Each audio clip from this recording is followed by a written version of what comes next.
नमस्कार, मी विद्युल्लता पवार. आपण ऐकतोय साने गुरुजी यांनी लिहिलेले श्यामची आई हे पुस्तक. रात्र 15वी. रघुपती राघव राजाराम. लहानपणी मी देवाची भक्ती फार करीत नसे. निरनिराळ्या पोथ्या वाचून भक्तीचे बीज हृदयात पेरले गेले होते व ते हळूहळू वाढत होते. शाळेतील मुले माझ्या घरी जमत व मी त्यांना देवादिकांच्या साधू संतांच्या गोष्टी सांगायचा. मी घरी एक लहानसे खेळातले देऊळ केले होते. लहानसे मखर केले होते. त्याला बेगड वगैरे लावून ते सजविले होते. सुंदर शाळीग्राम या देवळात मी ठेविला होता. तो शाळीग्राम फार तेजस्वी दिसत असे. चंद्रहासप्रमाणे तो शाळीग्राम आपणही आपल्या तोंडात नेहमी ठेवावा असे मला वाटे. रविवार आला म्हणजे माझे मित्र व मी पुष्कळ भजन करीत असू. कधी कधी आम्ही कथा कीर्तनही करीत असू. आमच्याजवळ मृदंग वगैरे वाद्ये थोडीच होती. घरातील रिकामा डबा घेऊन आम्ही तोच जोराजोराने बडवीत असू व भजन म्हणीत असू. आमच्या भजनाने सारी आळी दुमदुमून जाई. विठोबाला वाहिली फुले भजन करती लहान मुले, विठोबाला वाहिली माळ भजन करती लहान बाळ वगैरे असे कितीतरी भजने आम्ही म्हणत आणि नाचत असू. भक्ती विजयातील निरनिराळ्या प्रसंगीचे धावे आम्ही पाठ केले होते व तेही हात जोडून म्हणत असू. गजेंद्राची ऐकून करुणा सत्वर पावलासी जगत जीवना, प्रल्हाद रक्षक मन मोहना पावे आता सत्वर, द्रौपदी लज्जा निवारणा पांडव रक्षक मधुसूदना, गोपी जनमानस रंजना पावे आता सत्वर, अनाथनाथ रुक्मिणीवरा भीमा तीरवासी विहारा, जगद्वंद्या जगदुद्धारा पावे आता सत्वर वगैरे गोड धावे अजूनही मला पाठ येत आहेत व ते म्हणताना अजूनही वृत्ती सद्गदित होते. आम्ही त्यावेळेस फार मोठे नव्हतो. मराठी 5वीत मी होतो. वय 11 वर्षांचे होते नव्हते. परंतु भक्तिभावाने आजच्यापेक्षाही त्यावेळेस मी मोठा होतो. त्यावेळेस ना शंका ना संशय, गोड श्रद्धाळू भावमय भक्ती निर्जळ एकादशी मी करावयाचा. परमेश्वराचा जप करायचा. कार्तिक स्नान, माघ स्नान, वैशाख स्नान वगैरे करावयाचा. कथा सारामृत या पोथीत स्नानाचे महत्त्व आहे. स्नान करून शेंडी उजव्या बाजूने पिळली तर अमृत होते असे त्या पोथीत एके ठिकाणी लिहिले आहे. एका राजपुत्राला कोणी ब्राह्मणाने ती शेंडी त्याच्या तोंडात पिळून उठविले अशी कथा दिली आहे. मला ते खरे वाटे. आमच्या गावात कोणीतरी मेले होते. मी आईला विचारले. मी पहाटे आंघोळ करून उजव्या बाजूने शेंडी त्याच्या तोंडात पिळी, मग तो उठेल नाही का? आई हसली व म्हणाली, तू वेडा आहेस. त्यावेळची ती भोळी श्रद्धा चांगली की आजचा संशय चांगला मला काही सांगता येत नाही. परंतु जाऊ द्या, मी गोष्ट सांगणार आहे ती निराळीच. चातुर्मास्यात आमच्या गावातील गणपतीच्या देवळात रोज पुराण होत असे. कोणीतरी शास्त्री येत व 4 महिने आमच्या गावात मुक्काम करीत. सायंकाळी 4-4:30च्या सुमारास पोथी सुरू होत असे. गणपतीचे देऊळ आमच्या घरापासून फार लांब नव्हते. त्यावेळेस आजोळच्या घरी आम्ही राहत होतो. देवळातील पुराण जर मोठ्याने सांगितले तर समोरच्या आमच्या घरी ते ऐकू येत असे. पुराणाला 10-5 पुरुष व 10-20 बायका बसत असत. दिवशी रविवार होता. देवळात पुराण सुरू झाले होते. आई पुराणास गेली होती. ती पुराणाला फार वेळ बसत नसे. थोडा वेळ बसून देवदर्शन घेऊन ती परत येत असे. घरात कोणी नव्हते. आम्ही मुले जमलो होतो. भजन करण्याचे ठरले. घरातील रिकामे डबे आणले, टाळ घेतले व भजन सुरू झाले. आम्ही नाचू लागलो, गाऊ लागलो. तो डब्यांचा कर्कश आवाज आम्हाला गोड वाटला. लहानपणी सर्वच आवाजात संगीत वाटते. मुलांना डबा बडविण्यात आनंद वाटतो, परंतु मोठ्या माणसास ती कटकट होते. श्रीराम जय राम जय जय राम, श्रीराम जय राम जय जय राम असा घोष दुमदुमून गेला. आम्ही मत्त झालो होतो. प्रभू सवे लढू आम्ही कुस्ती, प्रेमाची चढली मज मस्ती रे, प्रेमाची चढली मज मस्ती. आमच्या कोलाहलाने देवळातील पुराणास अडथळा आला. शास्त्रीबुवांचे पुराण कोणाला ऐकू जाईना. काय शिंची कार्टी असे कोणी म्हणू लागले.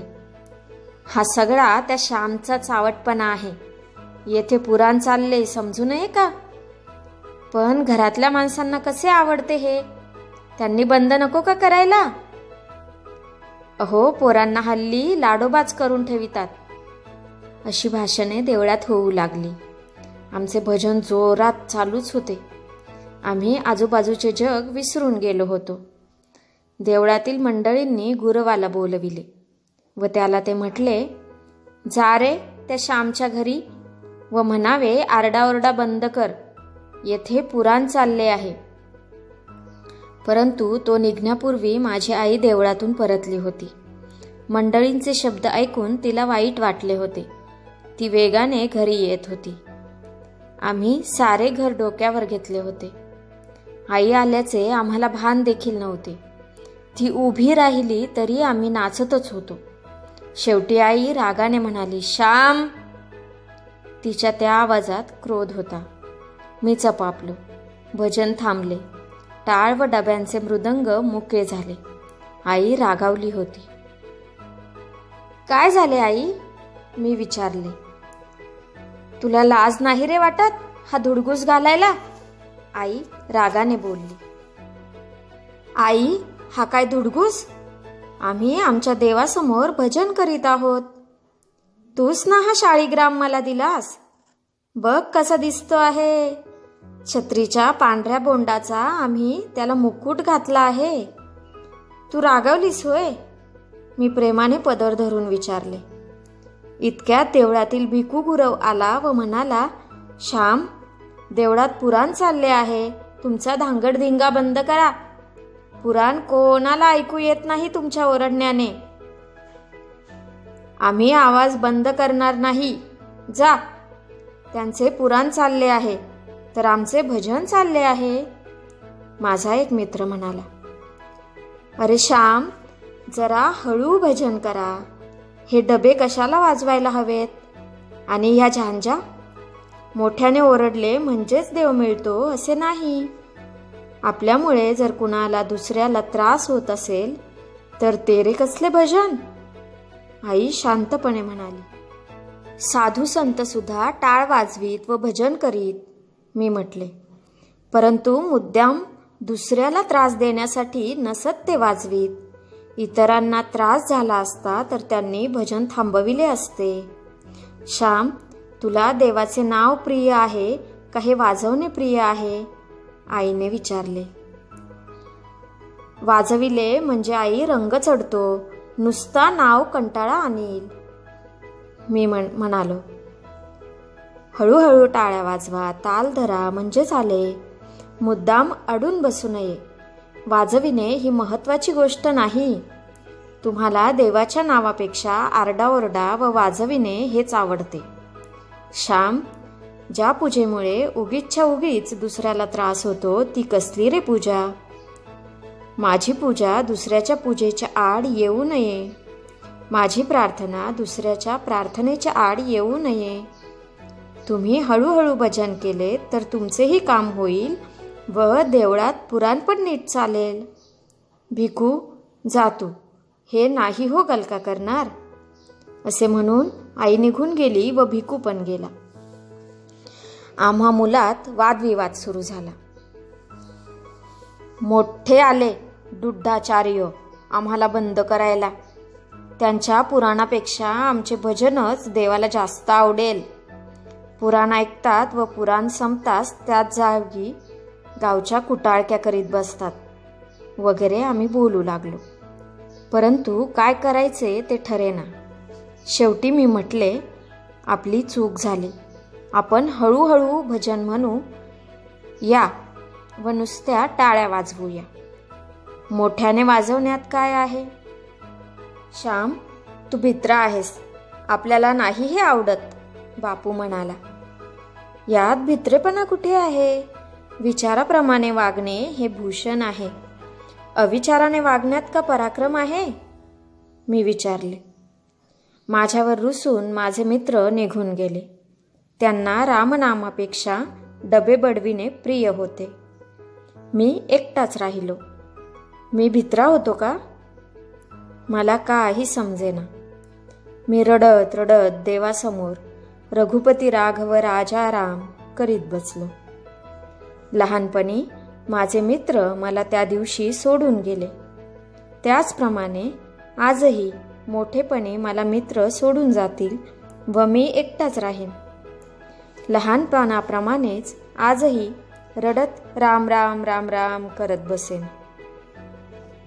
रवींद्रनाथांनी म्हटले आहे, तुला एकटेच जावे लागेल. तुला एकटेच जावे लागेल. जा तू आपला कंदील घेऊन जा. लोकांच्या टीकेचा झंझावात सुटेल व तुझ्या हातातील दिवा विझेल. परंतु तो पुन्हा लाव व पुढे पाऊल टाक. तुला एकट्यानेच जावे लागेल. तुला एकट्यानेच जावे लागेल. धन्यवाद.